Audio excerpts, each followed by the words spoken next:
It says it's starting. Oh, Yep. Apparently we're live, but I don't see myself live on the YouTube one. Oh, there's a delay of like a few seconds. Okay. Yeah, and it's always harder for me to find my feed than it is for everyone else to find my feed. Okay, live. Yay! Hello, everyone. No, there's no one viewing this. Us. Oh no, there's 2 people watching now. I think one of them is me, but yeah. One person watching. It's allergy season. It's all good. I have a friend who's having a really bad time with the allergies, and we've been out today and she was sneezing everywhere. Yeah, it was fun. Whew. So I become allergic to everything that grows in my skin. Yeah, I'm allergic to a bunch of what's going on over here. okay, so let's get this officially started. First of all, thank you all for joining me and my dog on today's live stream. The topic we were supposed to discuss and probably will stray from because, yeah, why not, was writing habits. And okay, I think Julian dropped off. I hope she'll be back again. Anyway, so we're talking writing habits. When do we write? How often do we write? How do we treat it? And for those of us who have attempted it, we're talking about writing every day. Sounds cool? Yeah. Just because people might be watching, maybe we should start by introducing each other real quick. And Okay. I'll go last. And Should we just? Do you want to go just in? Oh, do you want to go in the order of the showing? That way we all know when to go. Okay. The order of the little icons. So Yeah. cool. So you're first, Amy. Oh, I'm last according to mine, but okay. So hi everyone, I'm Amy. I do. Of course, we start and I do MM fillers and romance, and I've been writing for, I guess technically since I was in middle school, so like 10. But I guess seriously writing and publishing for the past almost year, 6 months since November, December. So it's going good so far, but I guess it could always be better. So Sarah, tell us about you. Did you say me? Yep. No. We're all in different orders in each other's things, I think. Okay. Should we go Yeah, with my so- stream? I don't care. Okay, Makes no then just difference go. to me. Go, Sarah. My name's Sarah Scharnweber. I have been writing for quite some time. I also, maintain a day job, so writing is like my secondary source of income. But I have a novel and a short story collection, so I think that's it. Okay, Nicki, wanna go next? Sure. Hi everyone, I'm Nicki. You may know me as Nicki J Markus or Asteroidonia. Nicki J Markus is my mainstream pen name, fantasy paranormal, and Asteroidonia is my LGBT pen name. I've been writing seriously in terms of publishing my work since 2011, and I am a freelance editor in my day job. So that's it. You also have an awesome accent. Where are you from again? I'm from England originally, but I live in Australia now. So nice. Thank you. Julian, if you can stay on long enough, it's your turn to introduce yourself.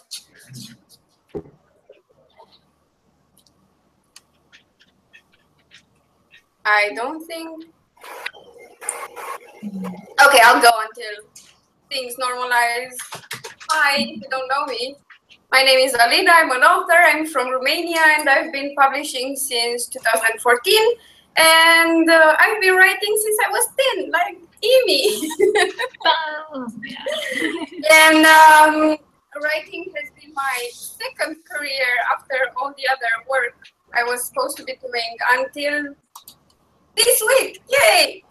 Right now, I can just focus on writing and I'm a full-time author, but we'll see if that sticks and I can make enough money to stay in. So Thank you again for joining. Now let's get into the heated topic of writing habits. Let's just start with answering the basic question. How often do you write? For how long? Is it a habit you try to build, or is it something you do when you have some spare time? And let's start in the same order with Amy. Okay. I don't know. I try to usually write every day. I think Friday I give myself like leeway not to do the standard thing. I'm doing this like 90-day author challenge, so it's kind of making me get hyper aware of how often I write and the quality. So I try to do 80 minutes every day, and I try to do that. Before I was doing like 2 hours, but I was miserable with all the news and things got distracted, and I'm hoping this challenge kind of recenters myself a bit more. So Sarah, what about you? When I'm writing, I write every day, but if I'm editing, I have a really hard time writing as well. So it kind of depends on what exactly I'm doing. As far as editing goes, I don't edit every day, partly because I feel like editing is partially torture. So, I absolutely adore the outcome. I don't want to do it though. So, so yeah, when I'm writing, I try to write every day. I don't know who's next in what lineup. So I think Misha and Julian have just managed to join us. So hi, maybe they should start introducing themselves, and then we can go back to the question. Okay. Misha, up to you, because Julian just dropped off again, unfortunately. Okay. Yeah, okay, so I'm Misha Gerrick. I write fantasy and I come from South Africa. So I'm not sure what more information you would like to know. Oh, then my entire promo was completely wrong, because I thought we were on 3 different continents, and actually we're on 4 different continents. I have to edit that. Wow, we're doing. Okay, so what we're talking about is. Sorry? I don't know, Julian, when you come, you kind of sound like a robot. So maybe you should just listen in. Well, it's just because I'm a robot.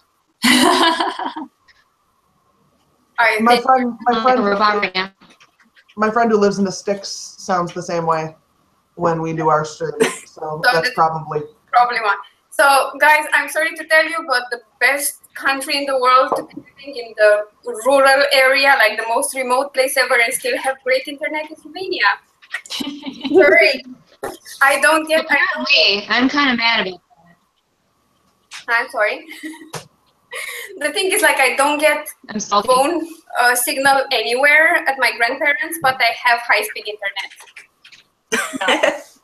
A country that cares about keeping up with progress. Okay, so back to writing habits. How often we write? I think we were at Nicki now. Yep. Go ahead, Nicki. Sure. It depends. My husband works shifts, so that affects my writing schedule to a certain extent, because I tend to get up, go to bed with him. Since I quit my admin job and I've been working as a freelance editor, it makes it easier because I'm working from home, so I can organize my schedule. So I do try to do a little bit of writing each day. If I'm not writing new stuff, I'm typing up what I've written the day before or doing some edits on an older work. So today I didn't get any new writing done, but I got about 6 pages I'd written yesterday typed up. So tomorrow I'll be set to pick up again and do another chapter. So yeah, I don't set myself word counts because I find that too restrictive and I get really stressed out if I don't meet them. But I do try and do at least something every day. Okay, that sounds great. Misha, your turn.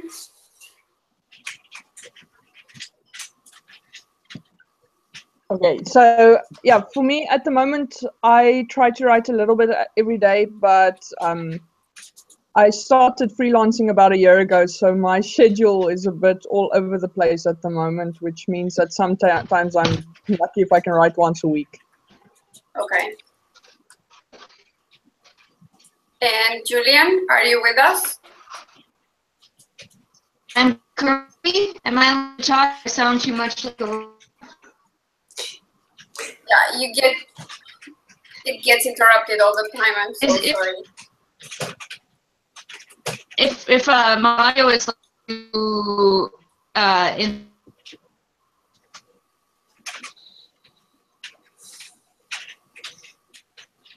Yeah, this sucks. Anyway, I'll go until Julian gets back. So I used to be the kind of person that wrote whenever I was in the mood.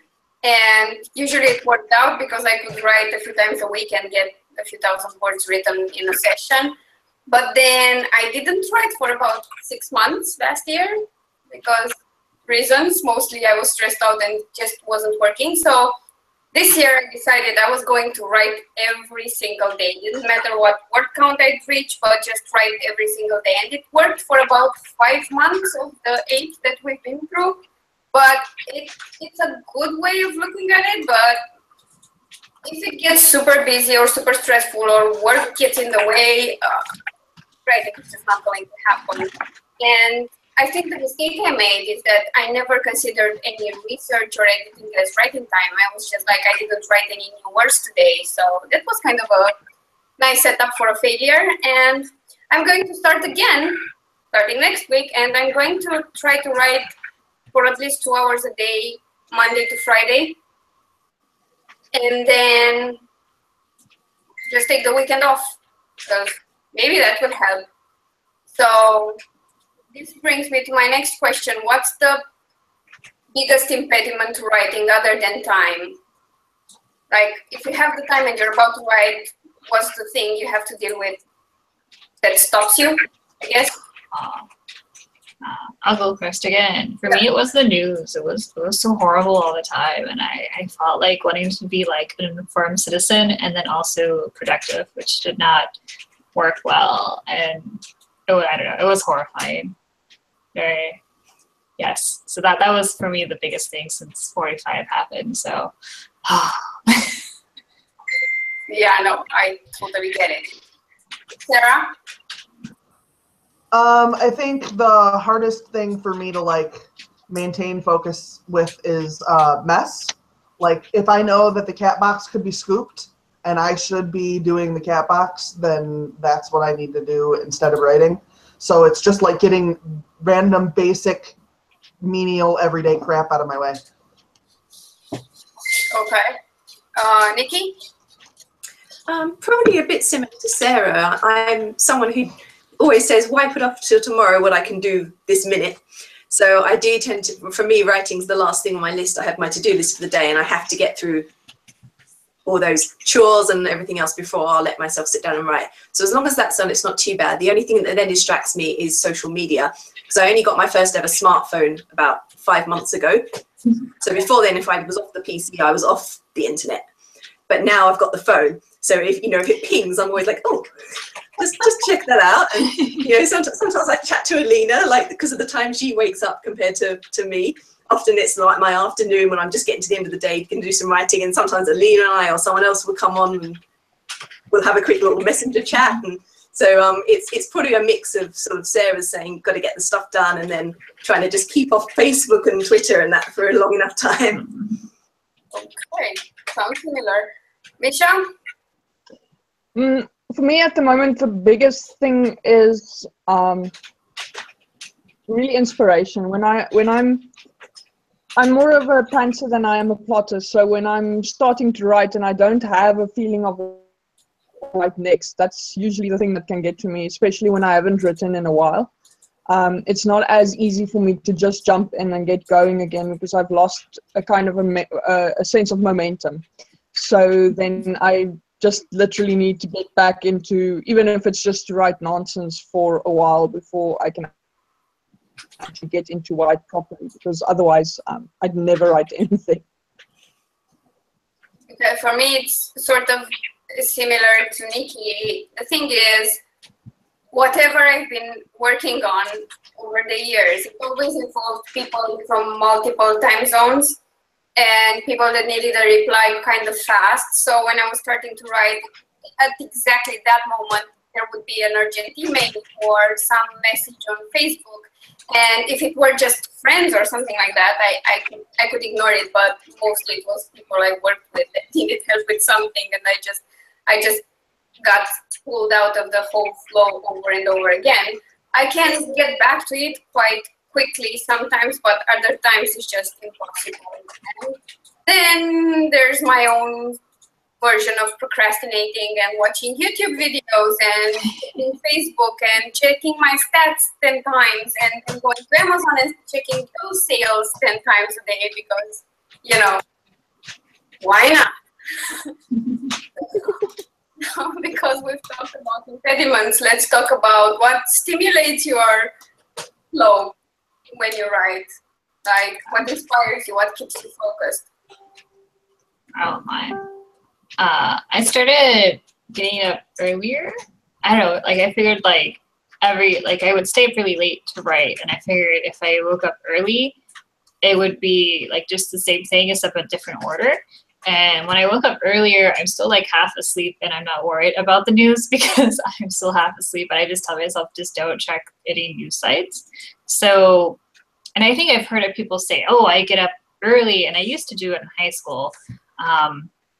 But then I'm like, no, I'm a right nighter. And I kind of like held on to that. And then I'm like, that makes no sense. Because at the end of the day, I'm always like thinking about what happened during the day.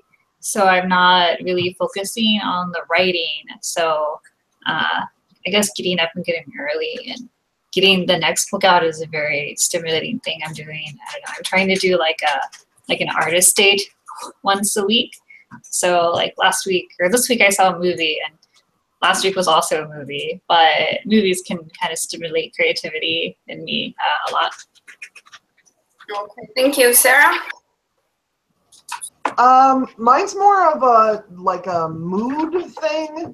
I'm predominantly a horror writer, so it's just like things that strike me as vaguely spooky tend to work. I actually write while I'm watching like TV shows and stuff that I've seen like 100 times that happen to be spooky.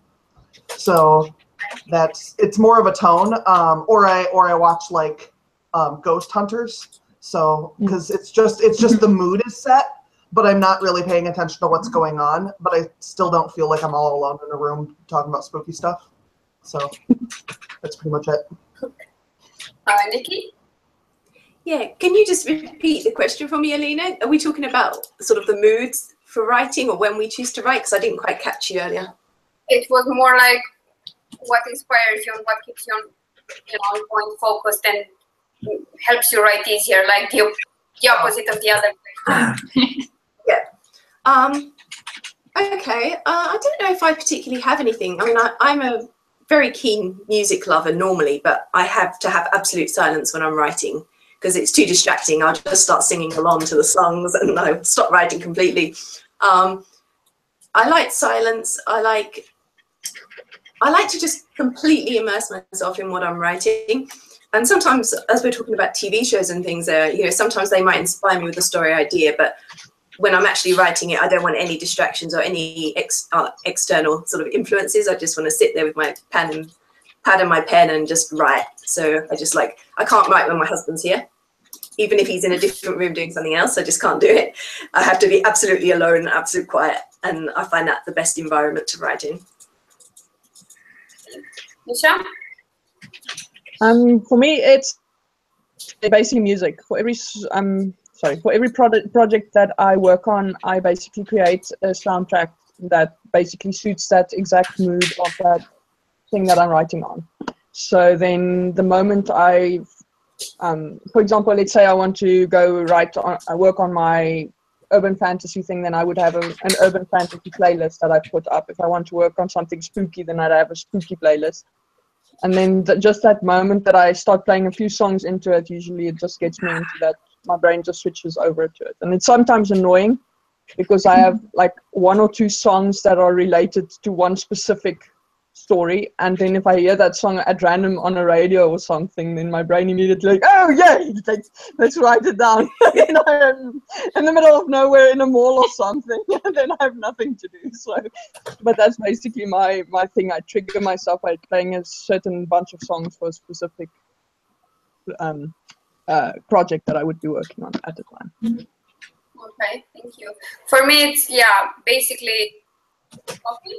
Like if I have coffee next to me, and I'm great. And music is like, it depends on the story. Like when I was writing Strength to Let Go, particularly when I was doing like the action scenes, I had this one gut song that was on repeat all the time, and it helped tremendously. Other times it's just random music. Other time I just don't care what's going on. But it doesn't matter where I am. If I'm there with my coffee and my computer, we're good to go. I'm annoying to people who are around me if they work next to me, because I tend to just look at them when I'm thinking, and they always expect me to say something or ask something, and I never do because I'm not even seeing them. I don't even care. And that can get a bit annoying from a point on, but yeah, that's about it. What else helps? Well, my dog not interrupting, that also helps stay focused quite a bit. Now, since we got the new floors, I can just hear his toenails, or not toenails, his nails like on the floor, like when he's walking. Got paws not feet, I should remember that. So that can be a bit jarring at times, but usually that's just when I'm starting. When I get into the when I get into the flow of it, I just don't care. Nothing exists around me anymore. And yeah, that's about it. So I wanted to ask you a question, because there are two different ways of thinking of writing. There are those who say you should write because you're inspired and because you're feeling the flow of it and you're feeling the stories. And then there's the other current of authors who say, no, this is your job. This is something you should put work into every day, and forget about inspiration. Just get in front of your document and start typing. And I'm sort of in between those. I'm not fully agreeing with any of them. So I wanted to hear what your thoughts are on those kind of headbutting ideas. I think if you want to take it seriously, you should have it as your job and not think, not necessarily write every day, but at least think about your story every day. And I know for me, that's what I do.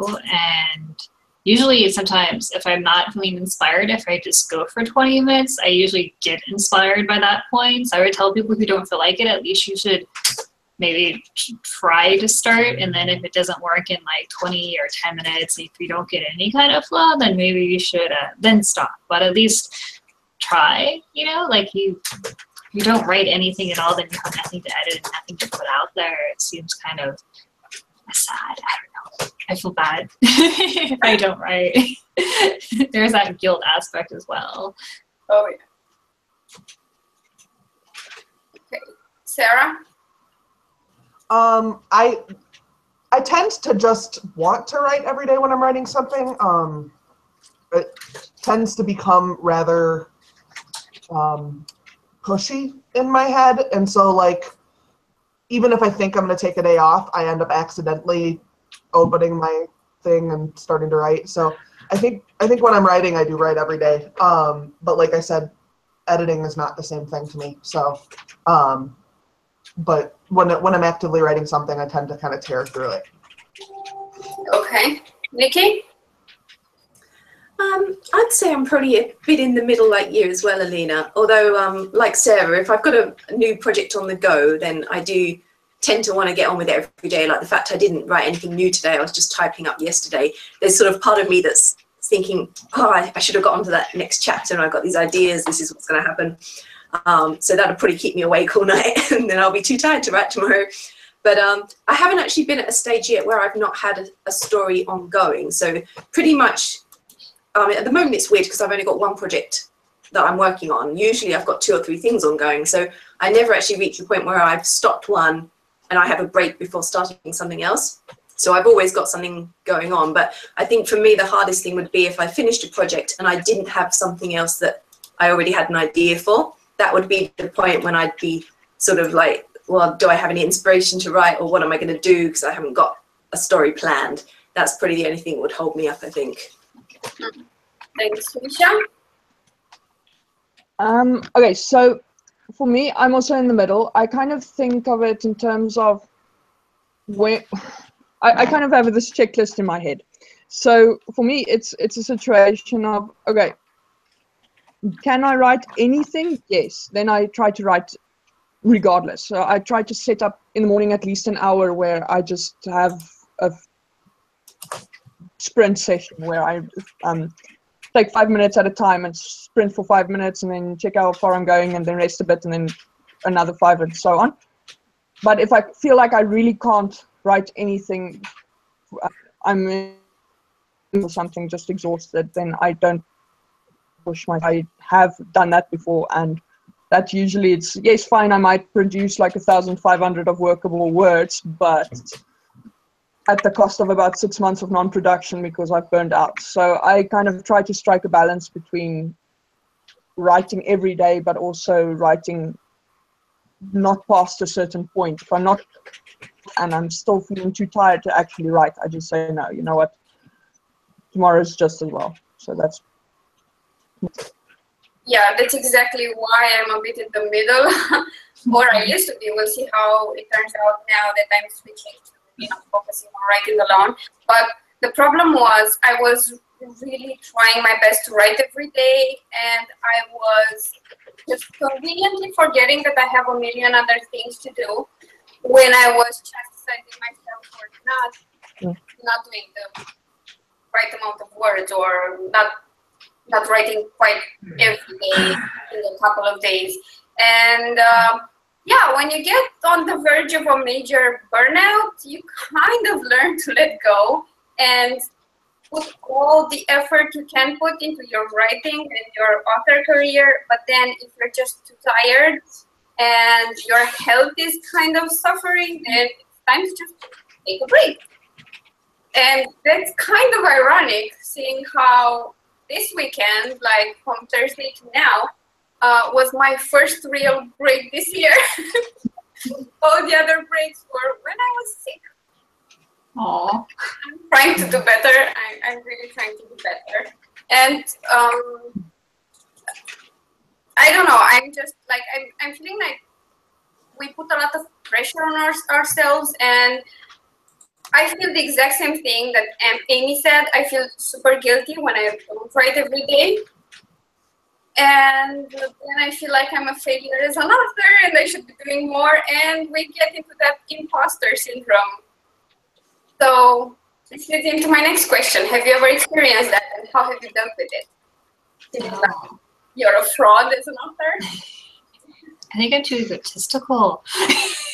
I think it's more like, I think not that, but there's that like, people won't like the next book as big as the first one. You know, I think people just won't like it as much or will hate it. Not that I'm a failure as a writer or that I have no right to do this, maybe because I've just been writing for such a long amount of time that it's become like a big part of me. But I still worry that people like won't like the book or they'll leave, I don't know, negative reviews or something. But I don't know. I don't get imposter syndrome. Maybe because like I said, it's been so long, but then I also like read a bunch of stuff. Like I've gone to lots of classes, so I feel like I know what I'm supposed to do. And if I just do the things I'm supposed to do, it should turn out okay. Okay, thank you, Sarah. Yeah, I don't know that I've ever experienced that particularly. I tend to just assume that I think everything's a little bit better than everyone else does, because I wrote it, so you would think that would be the case. But as far as like feeling like I'm a fraud, I don't know that I've gotten that far. But I mean, I have problems with depression, so there are days where I think that like my existence is a fraud. So that's probably more related to it. So that's probably it. Nicki? Yeah, I don't think I've really had that. I mean, I obviously get the sort of angst when a news story comes out. You wonder what people are going to think of it. I think for me, it's less about feeling a fraud as a writer, as I've had a couple of publisher closures like in the last 6 months, and it kind of just drags you down, because you think, you know, what's the point? I'm putting all these hours, all this like dedication, this time, or this effort in. What am I sort of getting back from it? So it's just getting myself over that mindset and saying, well, I write because I love to write, and I've got all these stories that I want to share, and not to get too bogged down by, you know, what's happening with my books, how much money am I making at this stage anyway, and just trying to enjoy writing and not feel like, I want to feel that I'm doing it as a job in a way, but not to feel that it's a problem if it takes a while to build things up. Thank you. Misha? No, I don't really, because I actually had the great fortune of having a grandmother who is a published writer and who wrote for a living basically for my entire childhood. So I saw what it was to be a writer from the beginning, and I saw that it's literally just sitting down, opening your computer, typing, or in a case when I was very small, it was still a typewriter, but typing every day, writing it out, getting it done, sending it off, or, you know, whatever. Then that's basically it. That's what being a writer is. And for me, I just never had this, you know, when people talk about being a writer, like, you know, I always have this idea of, okay, you have no idea really, because we put writers on such a pedestal, and in the meantime, it's really just not, it's not that at all. It's just sitting down and writing, and hopefully one day selling your book and making money from it. Or in my case, I self-publish now, but making money from self-publishing, that would also be nice. Oh, but yeah. but basically that's being a writer. So for me, it's not that. I do often talk about having a muse, because I see my creative mind, as being a bit separate from my day-to-day kind of thinking. So I see it as having a muse, but it's not that magic and unicorns and chasing after blood bunnies and rainbows kind of feeling that people kind of assume writers have every day. So I don't have that. I'm not feeling like that. So why? I'm not a writer kind of feeling, or I'm not successful, I'm not a writer kind of thing. I don't get that at all, because I've just had a different frame of reference, I suppose. Okay, thank you. For me, I think it's like a bodying thing. Like, I worry that I'm not good enough, or that, as Amy said, that they won't like my next book too much, or that the next book will be a total flop, or something like that. But I think it's helped that I've been writing for so long, and I see it as part of me. So it's part of me. It's like I couldn't have one hand feeling like it's an imposter and it's not mine. So that helps. The worry that I'm not good enough, that people will decide one day that they no longer like my writing at all, and they will all just disappear and return all my books. That happens sometimes. And it worries me more now that I've decided to focus solely on this, because now it has a bigger stake attached to it. So yeah, that's always fun. Yeah, but I have to, sorry, I just want to kind of jump in here, and that's kind of something that I think is if I can offer a bit of advice that I found over, I think it's now going on 17 years that I've been writing, and it's that whether or not your readers like you actually doesn't make you a writer. So that kind of how good you are has to do with how good you feel about what you're writing, and you should edit. Yeah, you should edit it with them in mind, but it doesn't make you less of a writer when someone doesn't like your writing, because clearly, no, putting it on linking, or if I can put it that way, linking yourself in any way to someone's opinion of your writing is a really dangerous thing to do, because there will always be someone who doesn't like your writing. Oh no, that's definitely true. No, I didn't mean it like that. I meant more like, I know I'm a writer. I know I'll never stop, even if I fail is in having it as a career. I would still be writing. I would never give that up. So I don't fully understand the imposter syndrome, but I think I get where it comes from when you start to doubt yourself and your internal editor is taking over. And I am, I think, my harshest critic. And I think most authors are like that. So if you can't write something that you would read, then you stand a chance with everyone else.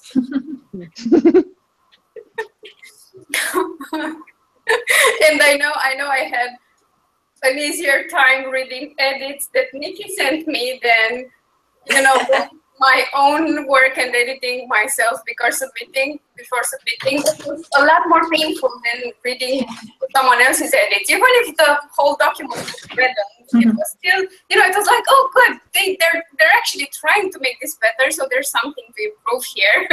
It's not complete garbage. So yeah. Speaking of, how do you imagine your internal editor? Oh. Because we all have a mental image of them. Do I have a mental image of mine? I don't know. Like, I think I might write my stories differently. Maybe like I try to write the rough draft like super quickly, and it's like vomit. So usually the rough draft is over in like 19, 20-ish days. So I write it very quickly, and then I'm like, this is just vomit. And then like the second draft, I'm just like cleaning up the vomit. And the third one, I'm like, oh, look, it's pretty now, kind of. So I just do like, I don't know, I always tell myself like I can always go back and change it. So usually it's not until like the third or the fourth draft. Like I really love editing more than I like writing. So I'm disagreeing with you, Sarah, but I'm shocked. When you're like, I don't like editing. I'm like, what? That's my favorite part. But I understand people like different things. But I don't like writing. Like I don't like the white page. So that's why I write the rough drafts so quickly, I think. So I don't know, with the internal editor, I just tell myself I can go back and fix it later. And then I think recently I started doing this, like, it's okay to be like 90% happy with something or 85%. I give myself 85%.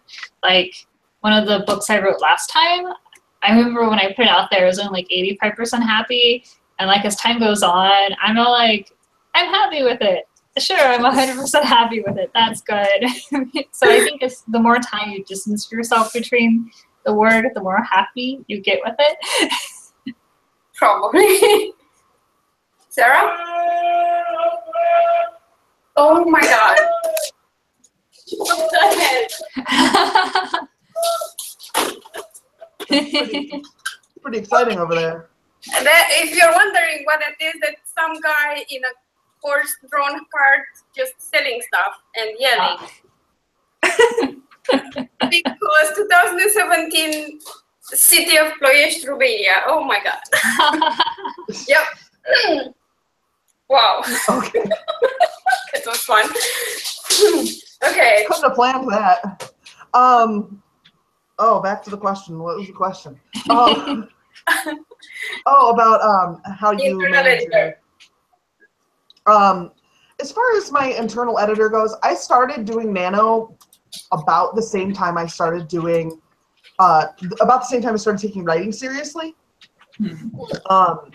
So the nice thing about that is that I've really gotten to the point where, like Amy, just like vomiting out what there is for a story, it's a pretty quick process, and as long as I maintain the speed on it, it tends to not slow down too much, enough for me to even stop and start editing. So I don't tend to have much problem with that first draft editor trying to sneak in there and bother me. But in the event that I start letting that take over, I tend to really kind of screw myself over and end up getting a lot more behind than I feel like I should be. So, Nicki?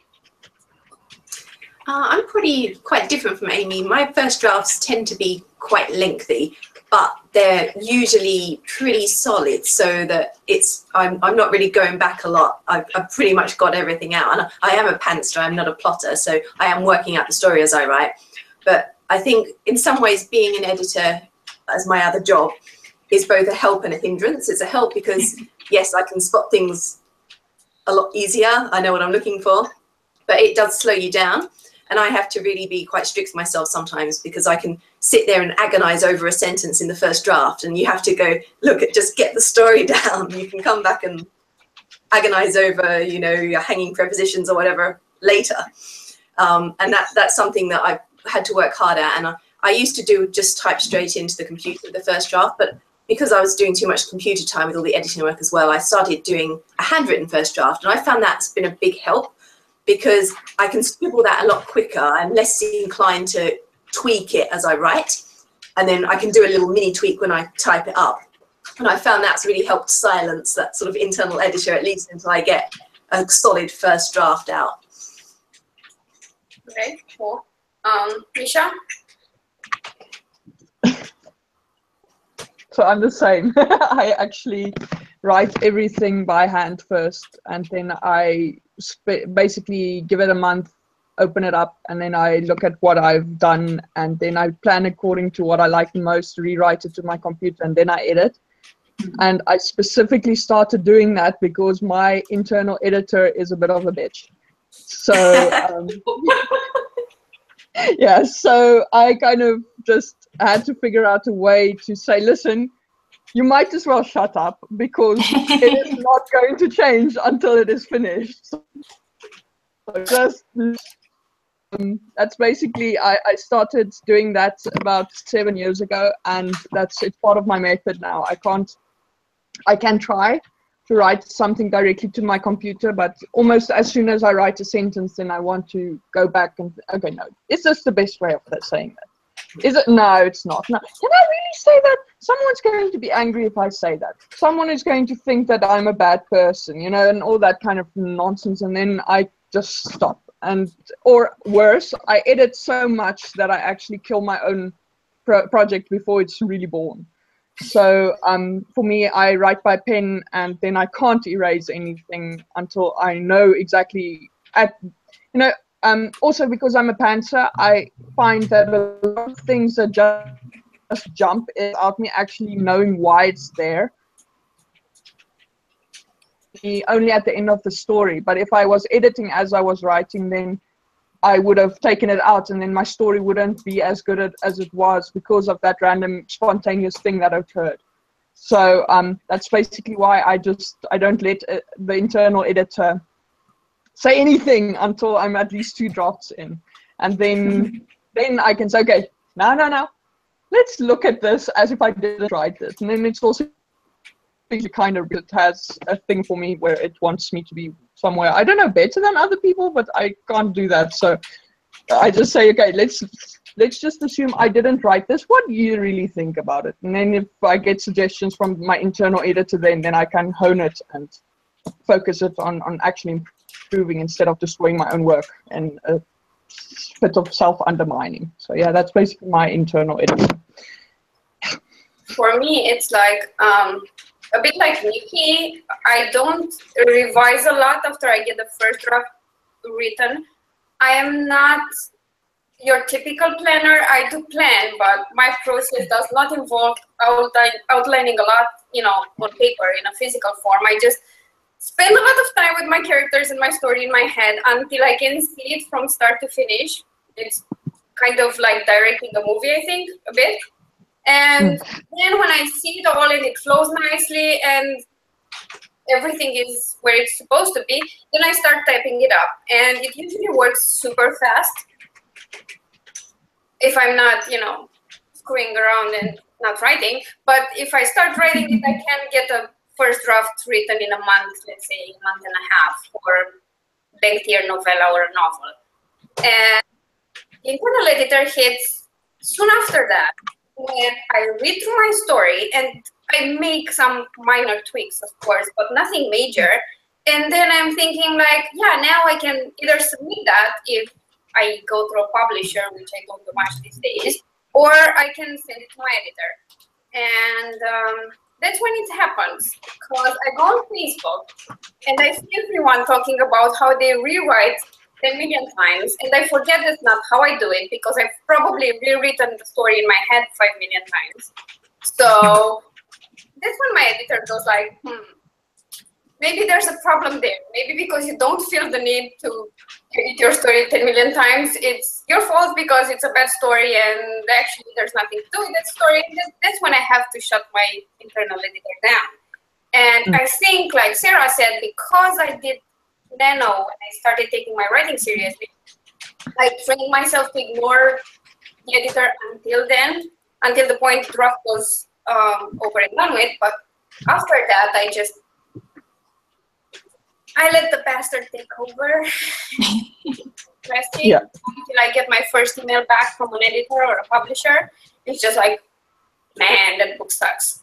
And actually, probably a story I super really love a lot, and I realize I still love it after it's published. But yeah, he's a bastard, and it's a he. I don't know why. I think I imagine my most strict and severe teachers from high school, and that's my editor.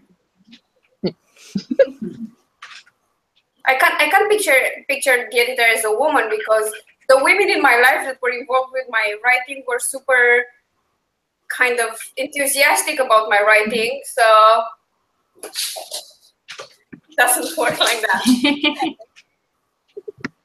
So yeah, anyone else have any questions on this topic or any points they'd like to make?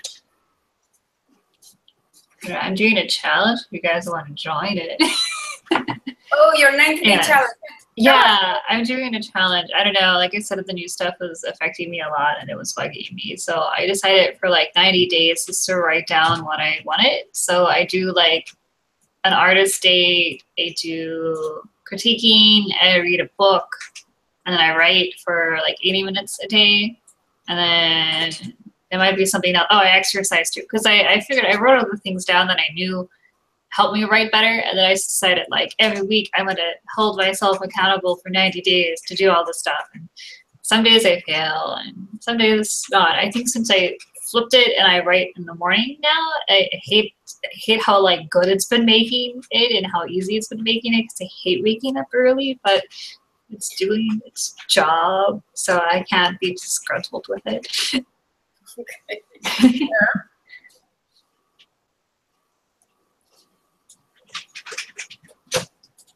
Do any of you do like critique partners? Like how do you incorporate that with your, I guess, editing and writing schedule? I don't much. I mean, I have a writing friend and we read each other's work, but I don't do it that much. I more do like a sort of a brainstorm session where I discuss the story and the characters and where I'm going with it. And we give each other feedback on that, but on the written stuff, no. It usually goes into beta reading or straight to my editor. Yeah, I'm probably about the same as Alina. I mean, I had a beta reader once. I wrote a trans story. It was my first trans story, so I did get my friend Ben to just read through it and make sure that there was nothing there that I got wrong or that wasn't going to come across well. I was going to upset anyone, but and one other story, I got a friend to read that I just wanted an opinion that whether enough backstory was coming through, but I don't tend to do it. I'm incredibly secretive about my writing. I was talking about this on the vlog the other day and talking to Alina about it, but I very rarely share anything about my story until it's contracted and I know it's coming out. I'm super, super secretive. So the only time I ever have really shared is when I first started getting into writing seriously. I used to read the stories to my husband in the evenings. Including the MM stuff, which is a bit of an eye-opener for him. We had a few laughs. I had to explain a few things, but he's gotten super busy with work lately, so I've stopped doing even that. So I just kind of am by myself until it goes out into the world, and then we see what everyone thinks. Sarah? My husband and my best friend are both writers, so I tend to have both of them read everything. But they also, you know, have their own lives and stuff. So it's never their primary goal, and they're never, you know, they're not getting paid for it. So it really is like a spare time kind of deal. Oh, I have like a team. Wow. It's so interesting to hear different answers. Okay, Misha, your turn. I have somewhere between 15 and 20 CPs per project that I use at a time. So but not like in one go. I'll have maybe 5 of them when I'm revising, and then 5 for edits, and then 5 to help me proofread. But basically, but then literally I critique theirs as well in return. So usually it has to do with how much I can do more than anything else. But I kind of source them out of my blogging friends that I've been blogging with since 2010. So usually we know that if one of us can't do a critique right now, then we'll still kind of just help each other when we can, because we know down the line at some point they will help us in return. So that's kind of nice. But but I found that actually to be very useful for me, because I am someone who I'm either overly critical or I get to a point where I can't see the wood for the trees anymore. And then I need someone else to read through the book and just say, okay, well, this needs help, this needs explaining this. Especially with me doing sequels to previous books in the series, I get someone who didn't read the previous books to read one or two of people who didn't read those books before. I get them to read the sequel so that they can see what parts don't make sense without the first book.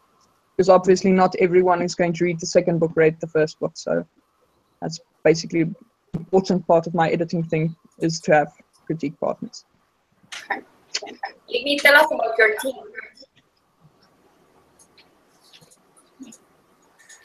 Yeah, I have like a team too, a small team, not as many as 30. I have one person for like the first draft that's not vomit to send people, and then another group for another like 2 or 3 for the other things, because like all my books take place in Japan, and there's stuff that I know which I think I get across, and they help, and or like I'm confused, why is Beethoven's symphony playing like what, it's a holiday song, like, I don't know. So they help me like make sure it makes sense, and you know, I don't know, they highlight when things aren't clear, and I think they're a good tool. I wouldn't, and then also they give me excitement because I do it like weekly. Like I have one team reading like chapter 1, and then it gives me like getting their feedback immediately makes me excited to go on to chapter 2.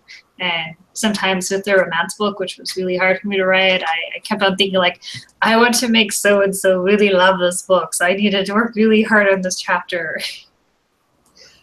I always have a problem getting people to actually do it. Like, people offer to do it all the time, and then I send them stuff. And like I do it like you do, where I send a chapter at a time. And my core group, I had 5 people I sent it to in June, and I've gotten 2 chapter 1s back and 1 chapter 2 back. Well, we do like, I'm in like a group, like a Goodreads group, but it's kind of like mandatory that you send you send feedback within a week, and then everybody also there is a writer, so it's kind of like a you scratch my back, I'll scratch yours situation. Yeah, see, and I've never tried that, so I'll have to try Goodreads and see if I can. I'm trying that or something similar, like sending 1 chapter at a time with the new group of beta readers, which I recruited through my newsletter. Because I thought, if you're subscribed to my newsletter, you might be interested in telling me what you really think about my books. Detailed about it. So I'm just starting that with the book I'm working now, and I'll see how it goes. If there's anything useful there, I will keep going. If not, I'll just continue to chat with my writer buddies, and we can brainstorm ideas and books and stuff like that of each other, because that also works. Okay. More questions? Anyone? I think I ran out. Sorry, someone decided to start using power tools in the background, so I just wanted to stop it before we got noisy. At least there's not someone screaming from outside for the entire neighborhood to hear them, so, you know, you're good. It's fine. Okay, so if we don't have any more questions, let's just go quickly through some final thoughts, and then we can close the stream. And we've actually kind of kept it to an hour. I'm really proud of us. So, Amy, go. Oh, I don't know, I guess my final thoughts are keep on writing. You can find me at amytasukada.com, same way it's spelled down there. I don't know how to point. There you go, down there. I have a YouTube channel, all that stuff. I have a few books out and all that stuff. And if you subscribe to my newsletter, you get one of them, like a short story free every month. So that's my plug. That's a great one. Yeah, I guess I don't have a whole lot to add at this point, but that's, I guess, my YouTube channel's like down below. That's probably the most predominant thing. Yep. Now all the YouTube channels are in the description. I made sure to put them the moment I created the event. So yeah, you should definitely subscribe to everyone here. Nicki? Just thank you to Alina for organising. It's been great fun. If anyone wants to find me, obviously Alina's put my channel below. On my website is nikkijmarkus.com, which has links to all my social media. So I'm everywhere. You can find me everywhere. Awesome. Misha? Yeah, thanks for everyone coming to meet you guys, and I hope that we can do this again next month. And again, also, if anyone wants to find me, can just go to my YouTube channel. All my other social network links are available under each of my blog posts, so someone can just go find me that way. It's the easiest. Okay, thank you to everyone for joining me. This was my very first live stream, and we intend to do them once a month. So I'm hoping everyone will be able to join me again next month or for the next live stream, and we'll always discuss books and writing because, you know, that's what we do. As for me, you know, all my links are in the description, generally with a link to subscribe to my newsletter and get a free story. Follow me everywhere because I'm literally everywhere. And on some of these networks, I was there when there was no one, almost. I mean, I was on Twitter when it was cool, you know, just launched and stuff. So yeah, and you can message me everywhere. I try to reply to everyone. And again, thanks for being here. I'm so excited this went on smoothly for the most part.